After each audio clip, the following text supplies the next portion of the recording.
بسم اللہ الرحمن الرحیم الحمد للہ رب العالمین حمد الشاکرین والصلاة والسلام علی سید المرسلین محمد وعلی آلہ واصحابہ اجمعین، اما بعد فقد قال اللہ تبارک و تعالی فی القرآن المجید والفرقان الحمید۔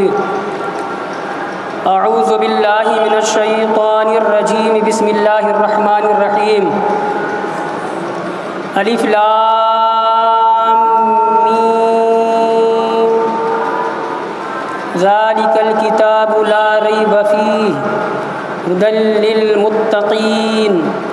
صدق اللہ العلی العظیم وصدق رسولہ النبی الامین الکریم، ونحن علی ذلک لمن الشاہدین والشاکرین، والحمد للہ رب العالمین۔ ان اللہ وملائکتہ یصلون علی النبی یا ایھا الذین آمنوا صلوا علیہ وسلموا تسلیما۔ اللہم صل علی سیدنا ومولانا محمد وعلی آل سیدنا ومولانا محمد وبارک وسلم صلاۃ و سلاما دائما علیک یا رسول اللہ، یا نبی اللہ، یا حبیب اللہ، یا نور اللہ، یا خیر خلق اللہ۔ بزرگوں اور عزیز دوستوں، شعبان المعظم کی 15ویں رات ہے، جس کو عرف عام میں شب برات کے نام سے جانا پہچانا جاتا ہے۔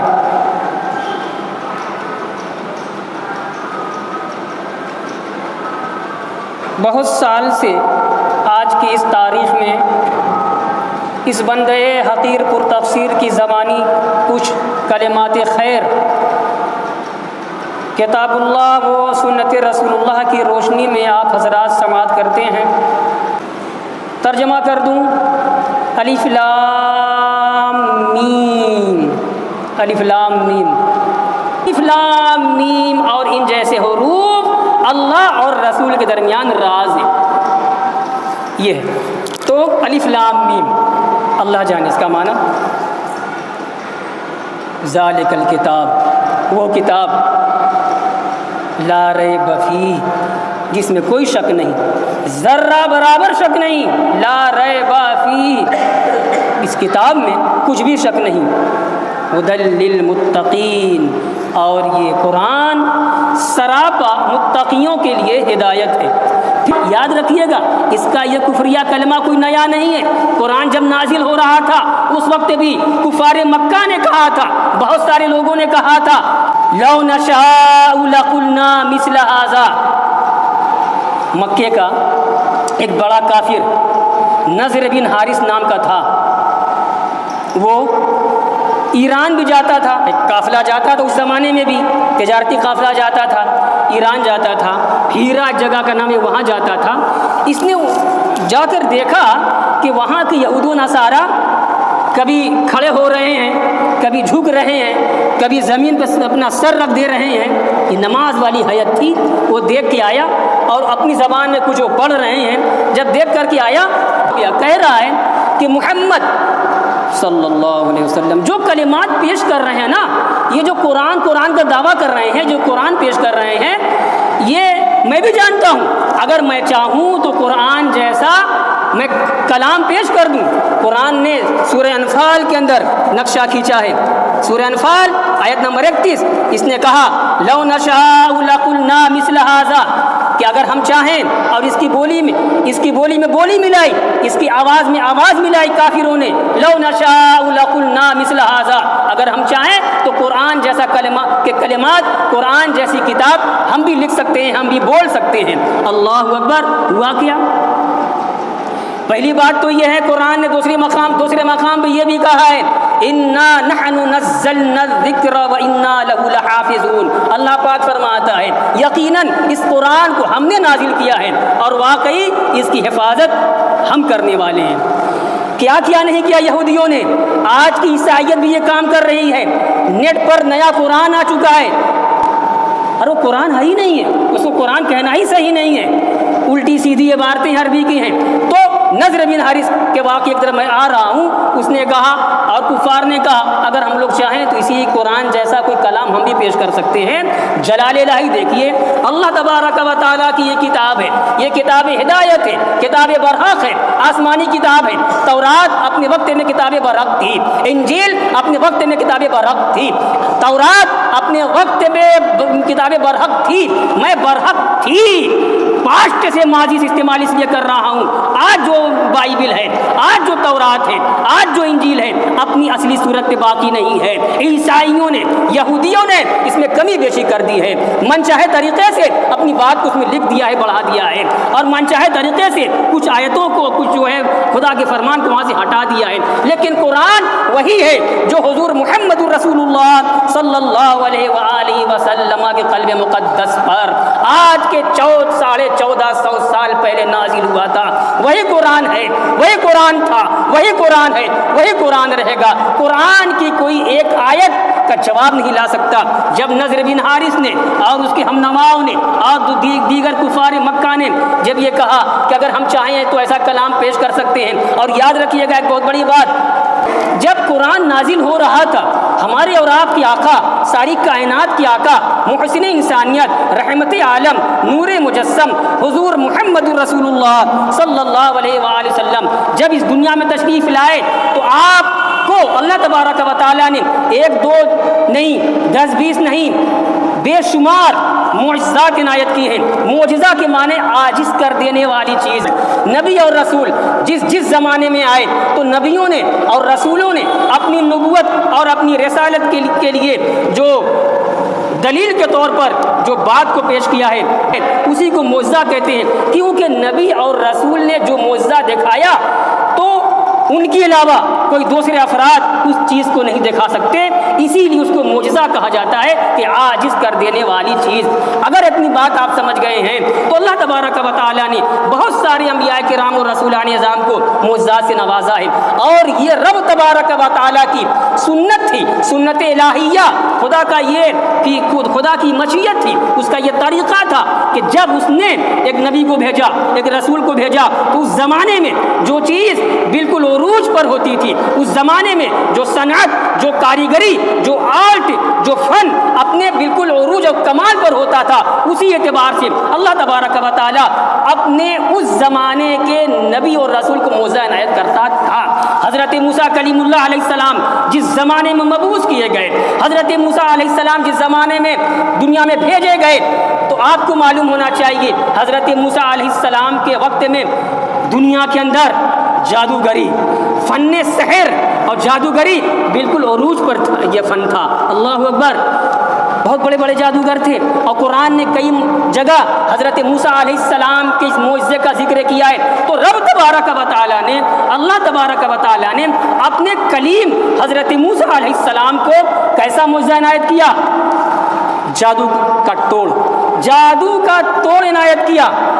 بہت تیزی سے میں آ رہا ہوں، اپنے ٹاپک کی طرف سمجھا رہا ہوں۔ حضرت موسیٰ علیہ السلام کے خلاف فرعون مصر نے اپنی سلطنت کے سارے جادوگروں کو طلب کر لیا اور کہا کہ موسیٰ جو دکھا رہے ہیں یہ تو جادو ہی ہے نا، تم لوگ توڑ اس کا کرو، اس کا جواب دو۔ جادوگروں نے کہا کہ ہاں ہم لوگ یہ کام کریں گے۔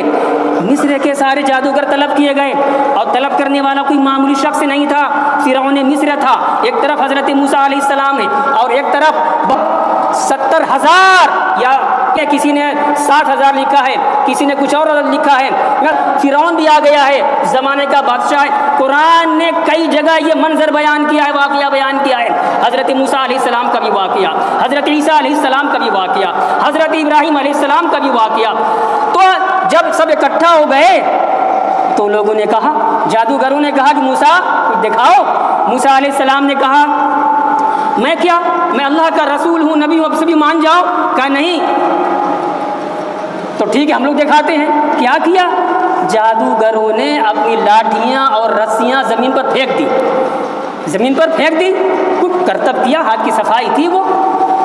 حضرت موسیٰ علیہ السلام کو یوں محسوس ہوا کہ جتنی جادوگروں کی رسیاں اور لاٹھیاں تھیں وہ سب اژدہا بن چکی ہیں، سانپ بن چکی ہیں، اور سب میدان میں دندناتے دندناتے سانپ بن کر دوڑ رہے ہیں۔ فَأَوْجَسَ حضرت موسیٰ علیہ السلام، قرآن نے کہا کہ موسیٰ علیہ السلام کو تھوڑا سا وہاں پہ خوف محسوس ہوا۔ نبی ڈرتا نہیں ہے، رسول ڈرتا نہیں ہے، مگر بتقاضائے بشریت ایک ہلکی سی کیفیت سوار ہوئی ایک پل کے لیے، ایک سیکنڈ کے لیے۔ اللہ تبارک و تعالیٰ نے فرمایا لا تخف یا موسیٰ، ڈرو نہیں، خذھا ولا تخف، یہ ابھی آگے آئے گا۔ تو جب جادوگروں کی تمام لاٹھیاں اور رسیاں سانپ بن کر دوڑ رہی تھی اور احساس ہوا موسیٰ علیہ السلام کو، اللہ پاک نے فرمایا لا تخف، ڈرو نہیں، اور اس کے بعد فرمایا ما تلک بیمینک یا موسیٰ، اے موسیٰ تمہارے ہاتھ میں کیا ہے؟ کہا مولا یہ تو میرا عصا ہے، کہا اسی کو ڈال دو، اسی کو زمین میں ڈال دو۔ حضرت موسیٰ علیہ السلام نے جب اپنی لاٹھی عصا زمین پہ ڈال دیا ہے، اللہ کا حکم تھا، یہ اعجاز موسوی دکھا رہا ہوں۔ اور فرعون کے وقت میں، جس زمانے میں حضرت موسیٰ کلیم اللہ علیہ السلام دنیا میں بھیجے گئے، اس زمانے میں فن جادو اپنے عروج پر تھا۔ تو جیسے ہی حضرت موسیٰ علیہ السلام نے اپنا عصا زمین میں ڈالا ہے، اب وہ کوئی چھوٹا موٹا اژدہا نہیں، اتنا بڑا اژدہا بن گیا اور اتنا موٹا اژدہا بن گیا کہ فرعون کے جادوگروں کے تمام سانپوں کو حضرت موسیٰ علیہ السلام کا اژدہا نگلتا گیا، منہ پھاڑے ہوئے دندنا رہا ہے پورے میدان میں، اور تمام سانپوں کو کھائے جا رہا ہے۔ اور جب میدان صاف تو حضرت موسیٰ علیہ السلام سے اللہ پاک نے فرمایا اچھا اب حضرت موسیٰ علیہ السلام پہ وہی بتقاضائے بشریت، یہ تو میرا عصا ہے، اتنا بڑا اژدہا بن چکا ہے۔ اللہ پاک نے فرمایا خذھا ولا تخف، لے لو، پکڑ لو، تمہارا عصا، گھبرا کیوں ہو رہے ہو؟ اب اللہ کا حکم تھا، پکڑا عصا، تھا صاحب، پہلے تھا عصا، پکڑا، پھر اپنی حالت پر آ گیا عصا کا عصا۔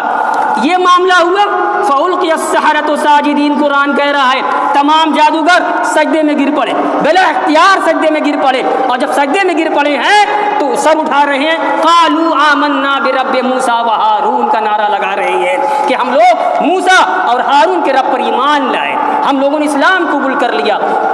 میری اس تمہید سے آپ نے کیا سمجھا کہ حضرت موسیٰ علیہ السلام کے زمانے میں فن جادو عروج پر تھا، تو حضرت موسیٰ علیہ السلام کو جو بہت بڑا معجزہ عنایت کیا گیا جادو کے توڑ کے لیے، ان کا عصا اتنا بڑا اژدہا بنا کہ تمام جادوگروں کے سانپوں کو نگل گیا، اور نتیجہ کیا ہوا؟ سب ایمان لائے۔ اب آئیے دوسرے نبی حضرت عیسیٰ علیہ السلام کی طرف۔ حضرت عیسیٰ علیہ السلام جس زمانے میں دنیا میں مبعوث کیے گئے، بھیجے گئے ہیں، تو وہ زمانہ کیا تھا؟ طبابت کا تھا، ڈاکٹری کا تھا، اور فن طب، ڈاکٹری اپنے پورے عروج پر تھی، مگر اس کے باوجود کچھ ایسے امراض تھے کہ وہ کامیاب نہیں ہو سکے تھے۔ ایک تو وہ بچہ جو ماں کے شکم سے اندھا پیدا ہوا ہو، جس کو کہتے ہیں مادرزاد اندھا، تو ماں کے شکم سے اندھا بچہ جب پیدا ہو رہا تھا تو اس زمانے کی ڈاکٹری کہ یہاں اس کی تھیوری میں کوئی علاج نہیں تھا، وہ بیچارہ زندگی پر اندھا رہتا تھا، ٹھیک ہے۔